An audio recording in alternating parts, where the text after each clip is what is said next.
An intellectual understanding that is not backed by experience can lead to mind games and deceptive states. But if oneness becomes an experiential reality, it will not produce an immature action, it will produce a tremendous experience of life that will leave you transformed forever. Universality is not an idea, it is an existential truth. It is individuality that is an idea. Yoga is simply chitta vritti nirodha. That means, if the activity of your mind ceases and you are still alert, you are in yoga. But do not try to forcibly stop the mental activity because you will go insane. With your mind, all the three pedals are throttles. There are no brakes and no clutch. Have you noticed this? Whatever pedal you hit, the mind only accelerates its speed. But if you don't pay any attention to it, thoughts will slowly subside, leaving you in a rich and vibrant silence. Sadhana.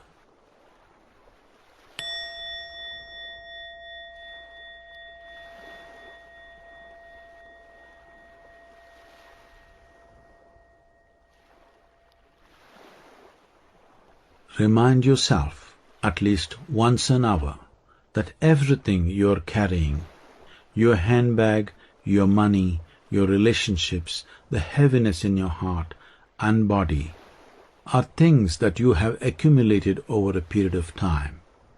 If you become more and more conscious of this fundamental fact, even as a process of disidentification grows within you, balanced by a deep sense of involvement in everything around you, you will move from the misery and madness of the human mind towards meditativeness.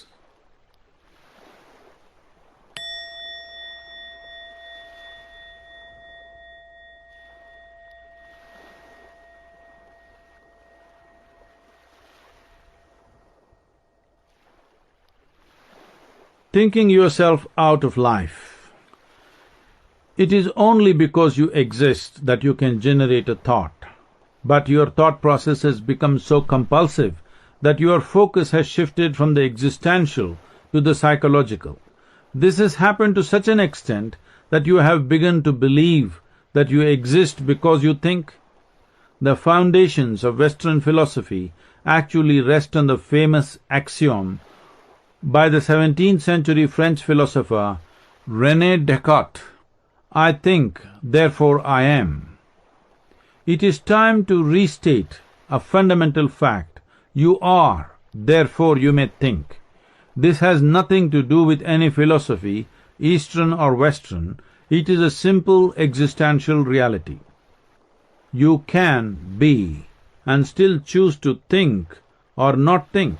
The most beautiful moments in your life, what you might consider moments of bliss, joy, ecstasy, or utter peace, were moments when you were not thinking about anything at all. You were just being. Even without your thoughts, existence is. What are thoughts really? Just information that you have gathered and recycled. Are you really capable of thinking of anything other than what has been accumulated by your mind? All human mind is doing is recycling old data. So I ask, do you want to be a living being or a thinking being? Right now, 90% of the time you are only thinking about life, not living it. Have you come into this world to experience life or to think about it? Your mental process is a very small happening compared to the life process, but right now it has become far more important. It is time for humanity to shift the significance to the life process once again. The need is an urgent one, our lives depend on it. Once it happened. This is almost an apocryphal tale, but that doesn't matter, it smells true. Aristotle, the father of modern logic, the intellectual giant of ancient Greece, was walking on the beach. A glorious sunset before him, but he had no time for such petty occurrences.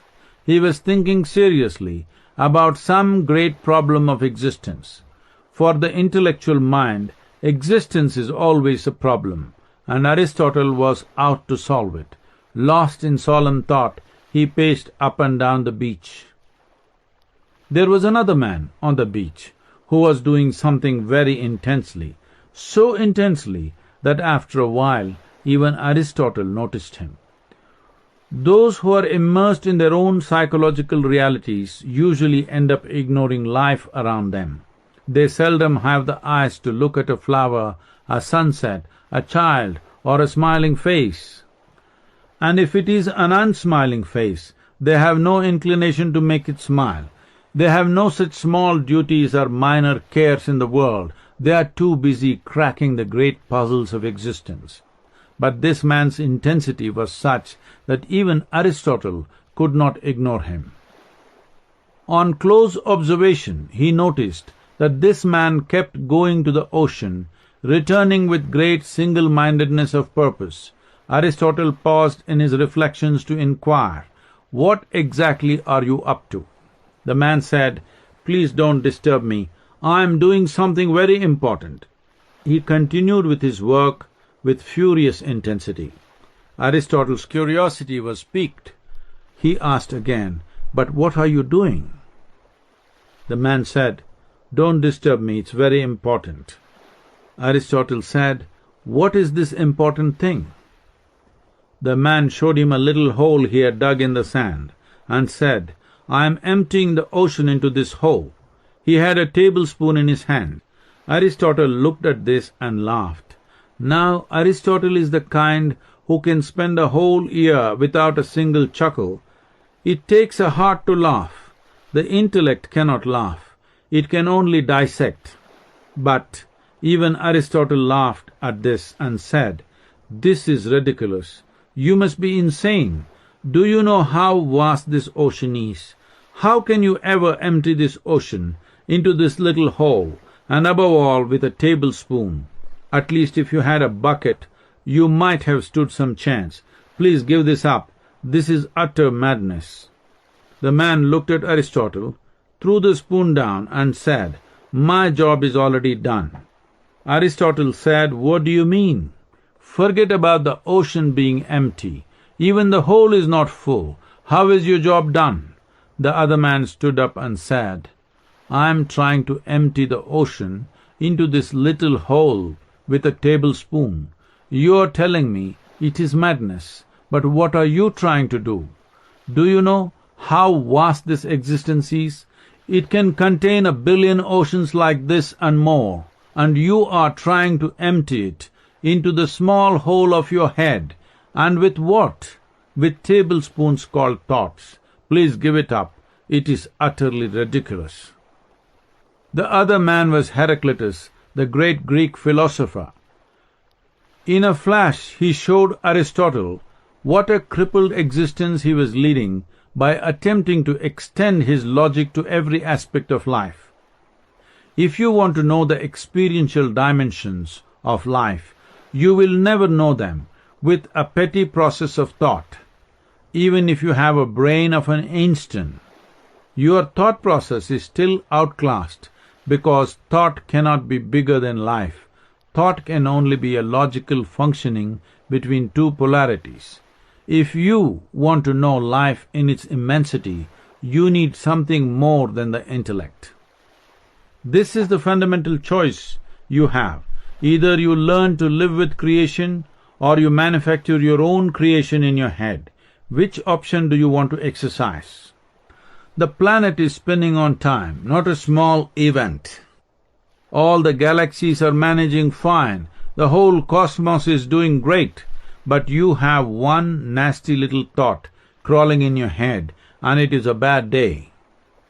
The problem is you are living in a psychological space that bears no connection with reality, and you are insecure because it can collapse any moment.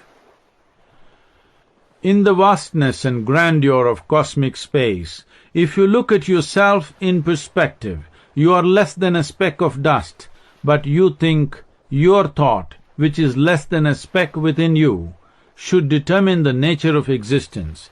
You have lost your perspective of life. That is the basic problem. You have heard of the Buddha. His name was Siddhartha Gautama, and he became a Buddha. But Gautama was not the only Buddha. A human being who has transcended his intellect, the discriminatory and logical functions of his life, is a Buddha. Human beings have invented millions of ways to suffer. For all this, the manufacturing unit is just in your mind. Once you are no longer identified with your mind, you are free to experience life beyond limitations. Being a Buddha means that you have become a witness to your own intellect. The essence of yoga, as we have said before, is just this: to arrive at that moment where there is clear space between you and your mind. Once this happens, a life of heightened clarity, perception, and freedom has begun. This is the birth of freedom.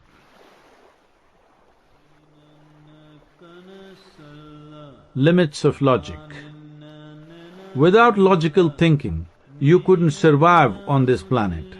But at the same time, too much logic is suicide.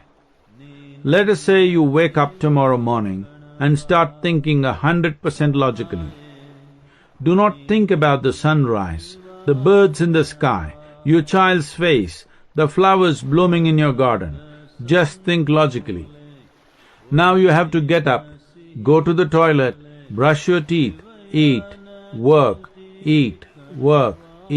sleep. Again tomorrow morning, the same thing. For the next 30, 40 or 50 years, you have to do the same thing. If you think 100% logically, there is no reason for you to be alive. One day in New York City, a man was walking home late from work. Suddenly he had a romantic idea. He went to the florist, bought a huge bunch of red roses, went home and knocked on the door. His wife opened the door. She looked at him and started hollering, "Today has been a terrible day. The faucet has been leaking, the basement is flooded, the children had a food fight, and I had to clean the whole place, the dog has been sick,